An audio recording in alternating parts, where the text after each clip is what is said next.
Hello guys, Rob here. This week has turned out to be a big week for EOS Governance with two new proposals coming out. One from Dan Larimer and one from EOS New York.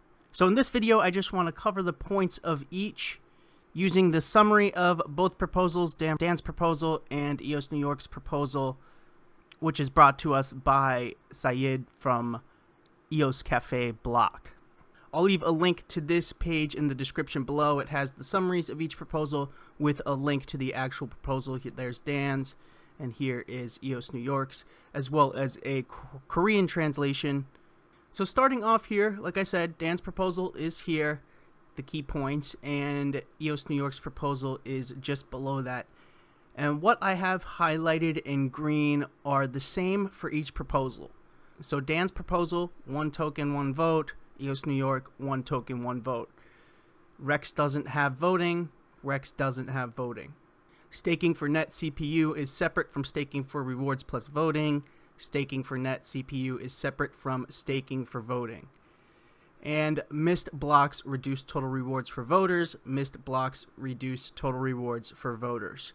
So you can see there's a lot of similarities in the approach to both of these proposals, with about half of the bullet points for each being almost identical.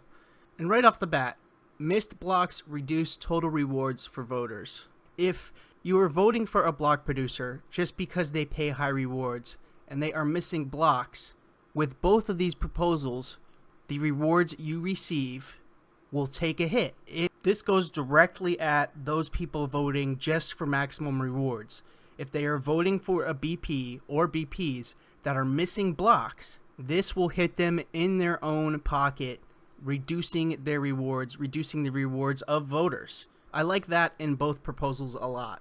Now, if we look at each one and some of the differences, both are changing inflation. Dan's proposal has a 3.5% inflation total, whereas EOS New York's has a flat 50 million inflation per year total. Dan's proposal, 1 token, 1 vote, but you can only vote for 1 BP. EOS New York's proposal, 1 token, 1 vote, but you can still vote for 30, but the vote weight is divided. So if you have 30 EOS and you vote for 30 BPs, each BP will get 1 EOS vote weight. This point in both of these proposals goes directly at the vote trading. No longer would 1 EOS have the same vote weight for up to 30 votes. 1 EOS would have the vote weight of 1 vote. In Dan's proposal, he proposes 6 pools, a 3-month, a 6-month, 1-year, 2-year, 5-year, and 10-year pool. Each of the pool gets 0.5% inflation yearly. Can move up to a longer pool at any time, so you can go from a 3-month to a 6-month, a 3-month to a yearly to a 10-year at any time, but you can move down at a rate limit. So if you're moving from a 10-year to a 3-month, you're going to be limited in the amount you can send. And we'll go ahead and finish up Dan's proposal here. BP pay reduced to 0.5%, the same percentage that goes to each one of these staking pools, 0.05%, and remove all standby BPs. And finally, remove block pay, the extra pay the top 21 gets. Right now there is vote pay, so you get a certain amount of EOS per day based on the amount of votes you have for top 21 and standby producers. And then there is for the top 21 block pay as well. Dan's proposal removes the block pay and has all 0.05% as vote pay. Now on to EOS New York at 50 million a year inflation. But their proposal is based around a voter inflection point. If you do vote, 50% of the rewards go to you, 10% is burned or earmarked, and 40% go to the BP. If not enough people vote, inflation goes back to 10 million.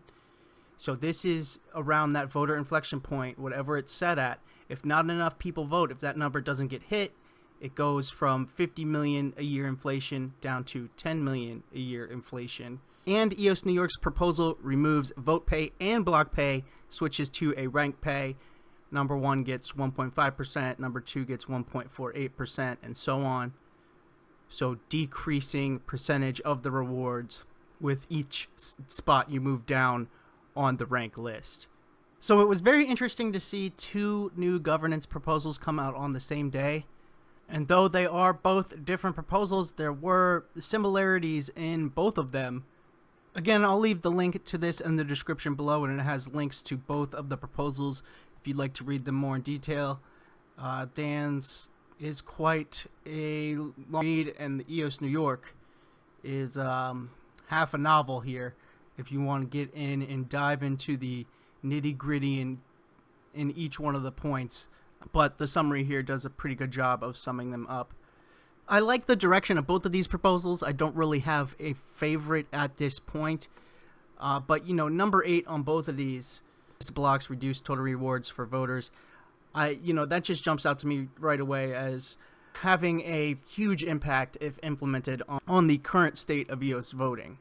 If those EOS voters that are searching for maximum yield are getting their yields cut, getting their yields reduced because they are voting for a block producer that is missing blocks, that will definitely make them change up their vote, or should at least, if they're searching for that maximum yield.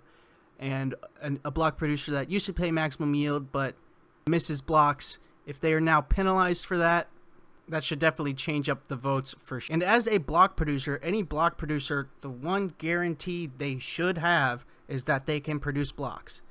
They can produce blocks reliably, not miss blocks.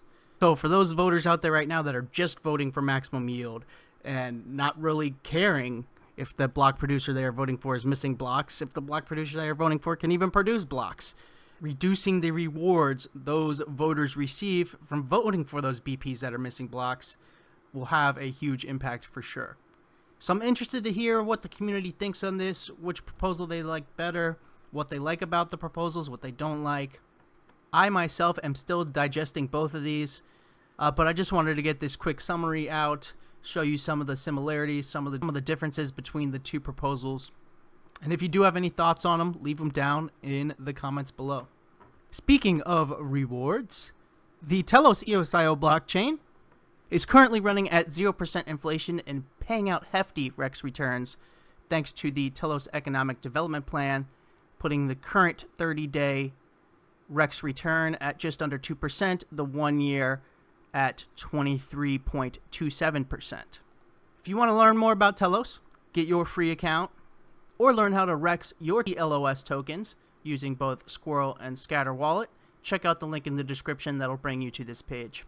This message on Telos is brought to you with the support of the Telos community via the worker proposal system. But that's going to do it for me for this one. I will see you guys in the next one.